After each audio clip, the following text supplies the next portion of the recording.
Hello again, everybody. So in the first round for this week, we talked about some examples of group actions.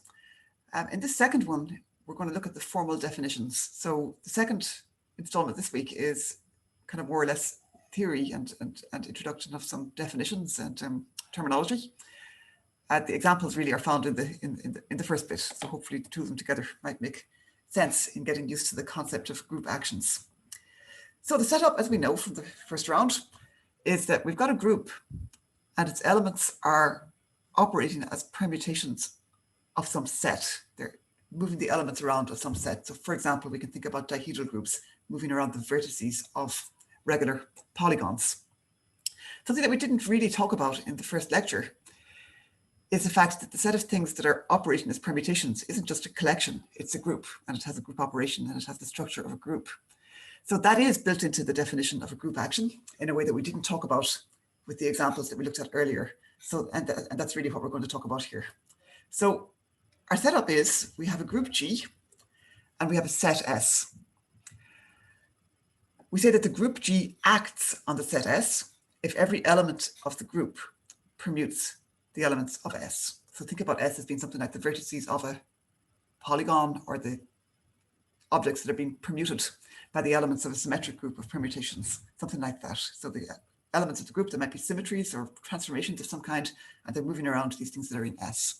Okay, so every element of G corresponds to a permutation of S. So we write pi G for the permutation corresponding to the element G. There are a couple of things that we want to satisfy. So bearing in mind that G is a group, it has algebraic structure, its elements have properties. So maybe, for example, we want the identity element of the group to work in a particular way. Maybe we want it to preserve its neutral property, even when it's acting as a permutation of the elements of some set. Okay, that seems like a sensible thing. Okay, so for example, if our action is a dihedral group acting on the vertices of a polygon, we probably want the identity element to leave them alone because it represents the trivial symmetry, the symmetry that leaves everything where it is. So for the definition of a group action, we stipulate two things. First, that the identity element does act as the identity permutation of S. That means the permutation of S that just moves every element to itself, that leaves everything alone. Okay, so the identity element basically doesn't really do anything in this permutation. It has a neutral behavior. It leaves everything where it is. And the second thing that we might consider would be, we've got elements of a group and they're acting as permutations of some set. So if we apply the permutation belonging to one element and then the permutation belonging to another one, overall we've done a composition of two permutations of our set. Maybe we want that to respect the operation of composition in the group.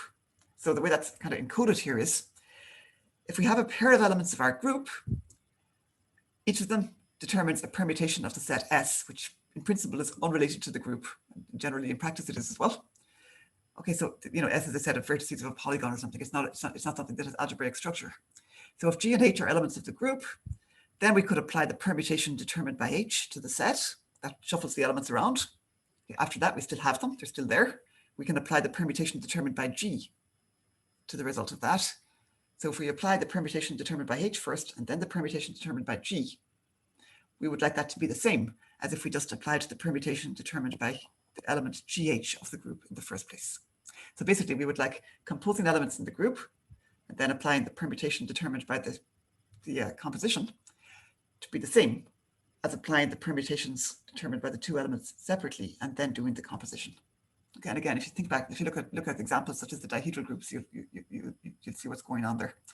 And a bit of notation, which is very conventional and actually, I think, far preferable in terms of readability to this idea of using pi sub G for the permutation determined by an element G, which is sometimes necessary if you want to talk about the permutations, but it's a bit cumbersome and a bit formal.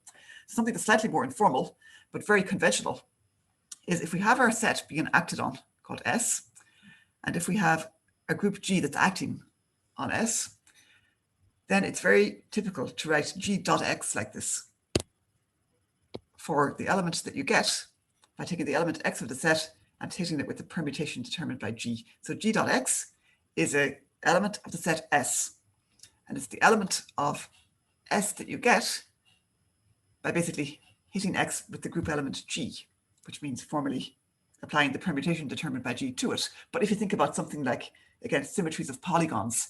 The element G is some specific symmetry of a polygon. It's something like rotation through 120 degrees or reflection in a particular axis. It's some kind of action that you can do to the polygon that has the effect of permuting the vertices. So if X is a particular vertex to begin with, then G dot X is the vertex that you would land at after applying the reflection or the rotation determined by the element G. Okay, so there's a kind of dynamic thing going on here, that the elements of the group are literally moving elements around in the set. Okay, so if we're using this slightly informal but very useful notation, G dot X, then the way that the above conditions would be expressed would be to say that for every element X of the set S, if you hit it by the identity element, you just get itself. Sorry, that was an accidental intervention there. If you hit X with the identity element, you just get X itself.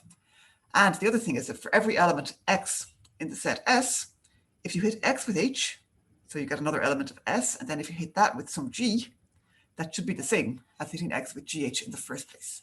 So this looks very like the associative property, and it is really a version of that, although of course we can't talk about multiplying G by H by X, because X lives in a set, G and H live in a group, and we don't have a multiplication between the set and the group.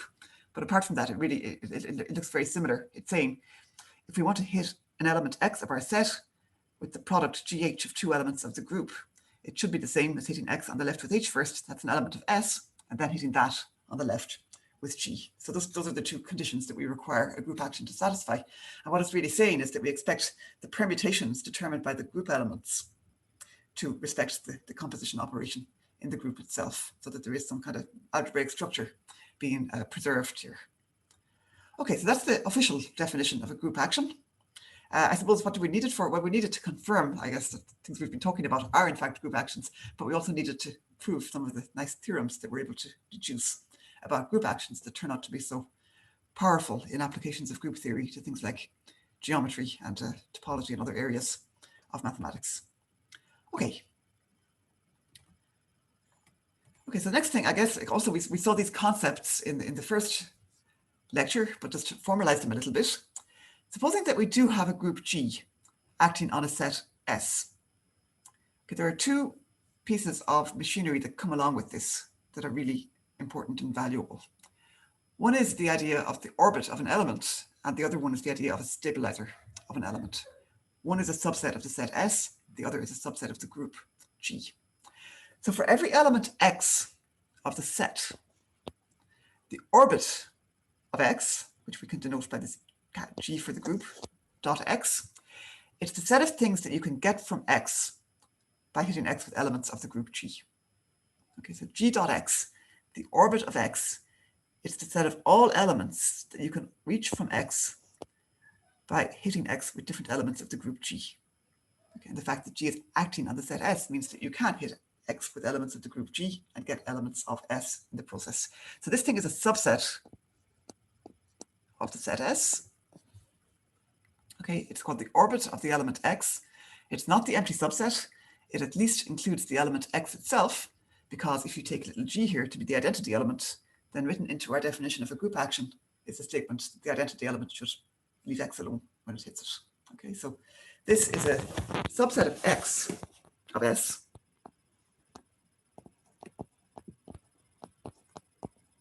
It's a subset of S, and we can note that the element X itself belongs to this subset G dot X, since if we apply the identity element of G to X, we get X.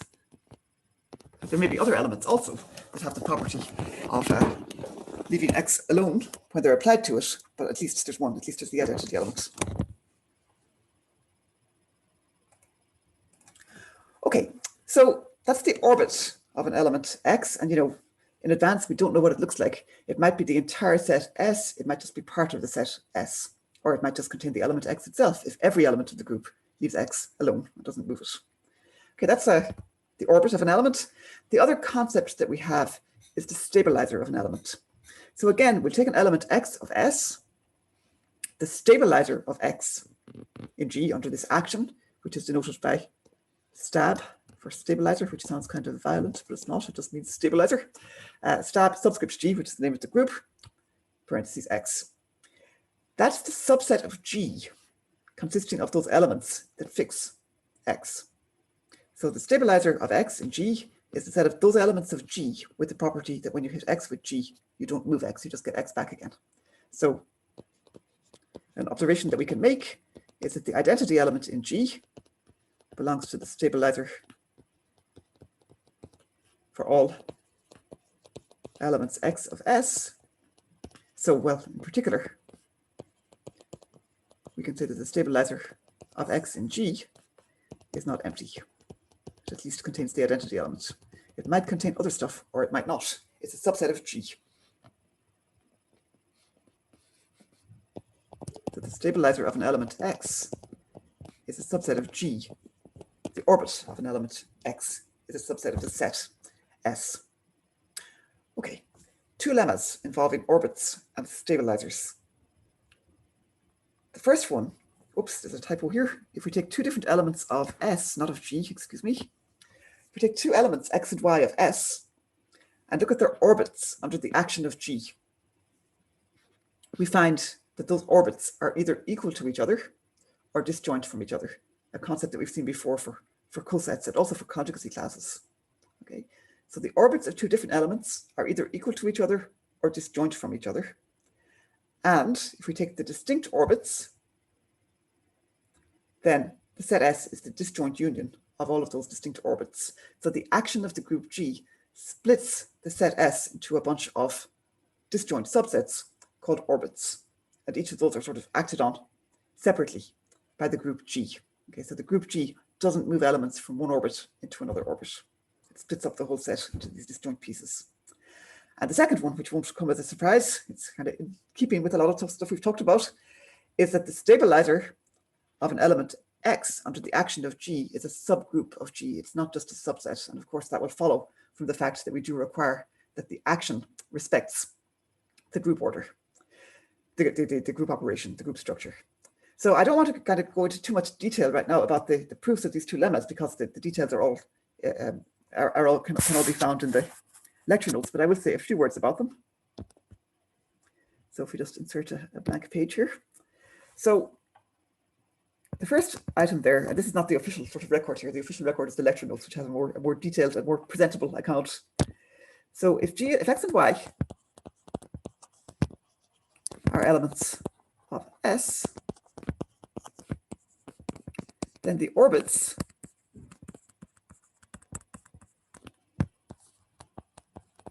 of X and Y are either identical or disjoint.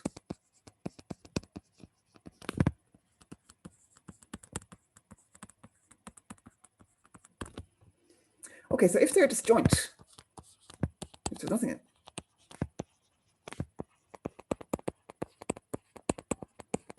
there's nothing to do.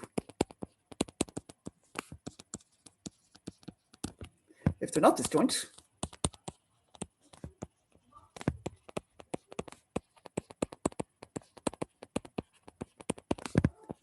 then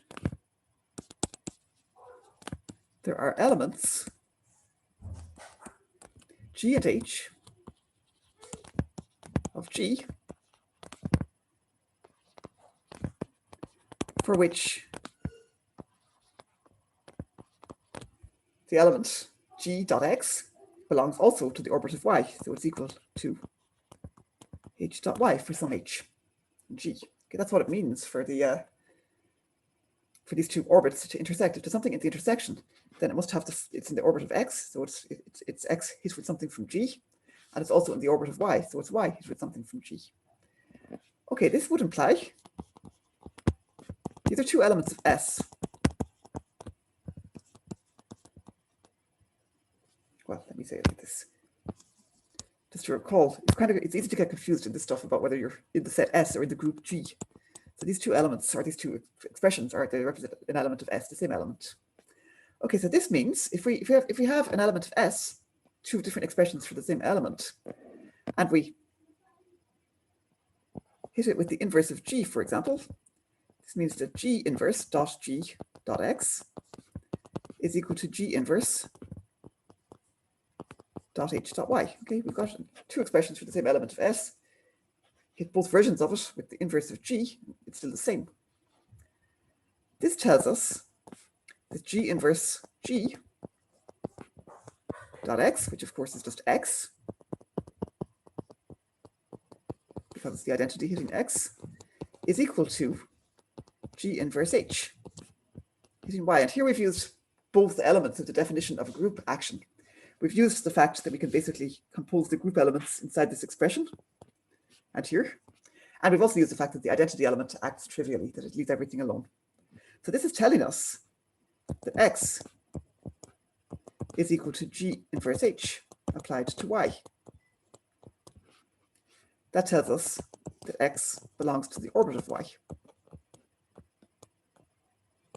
Okay, it's obtained from Y by hitting Y with some element of the group G.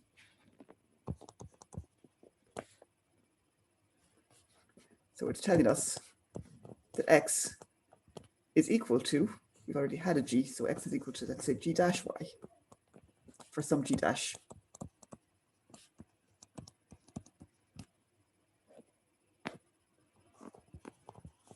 Then every element of G dot X, the orbit of X, has the form H dash applied to X, or H dash applied to G dash applied to Y, which is H dash G dash for some element of the group. So in other words, what we're saying is, if X is in the orbit of Y, then everything that's in the orbit of X is also in the orbit of Y.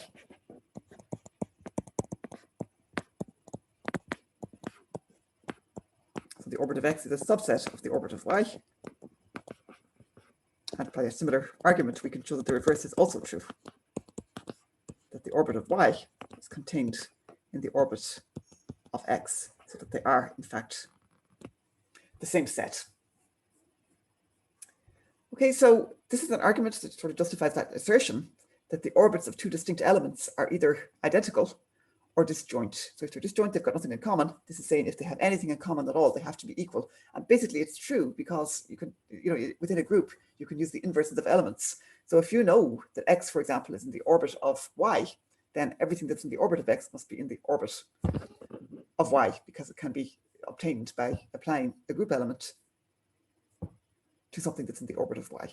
Okay, so these orbits, they're either identical or disjoint. The second item was the statement that the stabilizer of any element is a subgroup of G. And here, the template is exactly the same for every occasion when you might have to show that something is a subgroup of something else. So first thing to do, the identity element of G applied to X is equal to X by definition of a group action. And that tells us exactly that the identity element of G belongs to the stabilizer of X. Second thing, we must show that the stabilizer of X is closed under the operation of G. Suppose we have two elements, G and H, of the stabilizer of X. Then we want to know if GH is in the stabilizer. Well, GH applied to X is equal to G applied to H dot X. This is equal to X because H is in the stabilizer. This is equal to G applied to X, which is equal to X because G is in the stabilizer.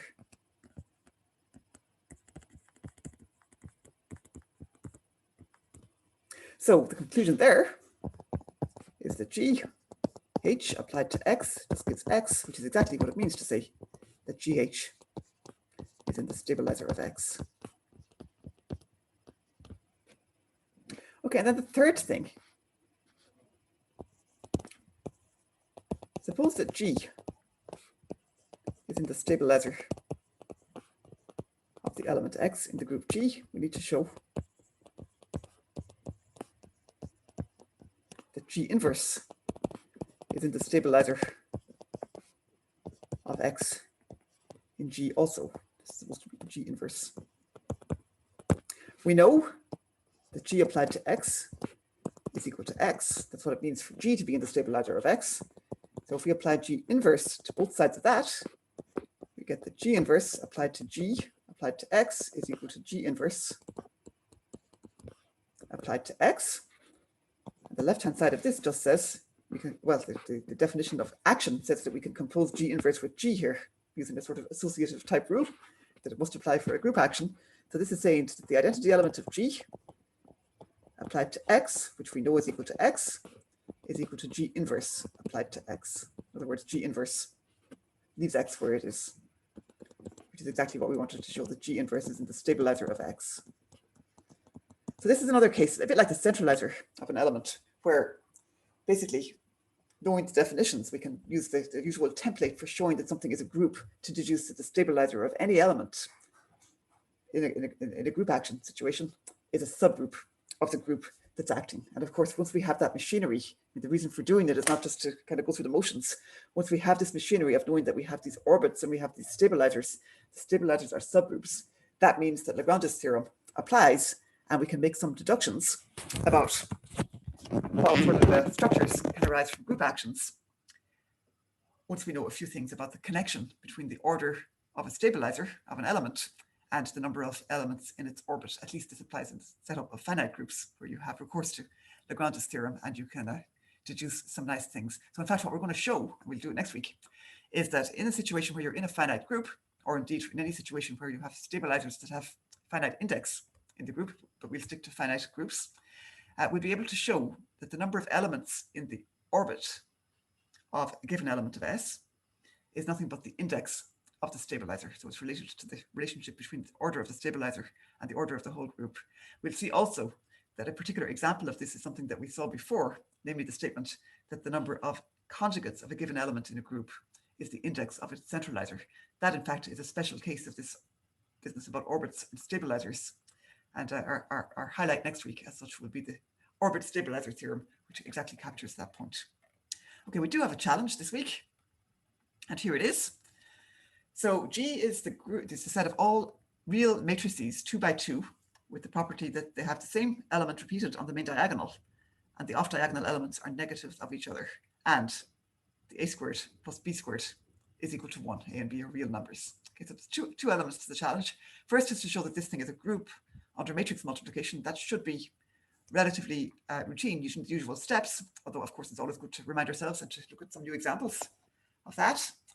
Okay, and then the second part is to do with group actions. So G acts on R2, two-dimensional Euclidean space, as a group of invertible linear transformations. Okay, if you want, you can interpret elements of R2 as column vectors of length 2 and think of this action as just a vector gets multiplied on the left by one of these matrices. That gives us another vector of length 2. So you can think of it at an algebraic level. Or if you want to think about it at a geometric level, think about the elements of R2 as points in Euclidean space and think about what happens to them, or in the Cartesian plane, think about what happens to them when you hit them with matrices of this type. Something that's quite geometrically recognizable is happening, although it might be a little bit disguised by the kind of algebraic style in which this group is presented here. So the kind of key point of the challenge is to figure out what the linear transformations represented by these matrices are doing to points in the Cartesian plane, and in particular to identify what the orbits are. So if you start with a particular point in the Cartesian plane, hit it with all the matrices in this group, what points do you get? What are the orbits of this action? Okay, thank you very much, everybody.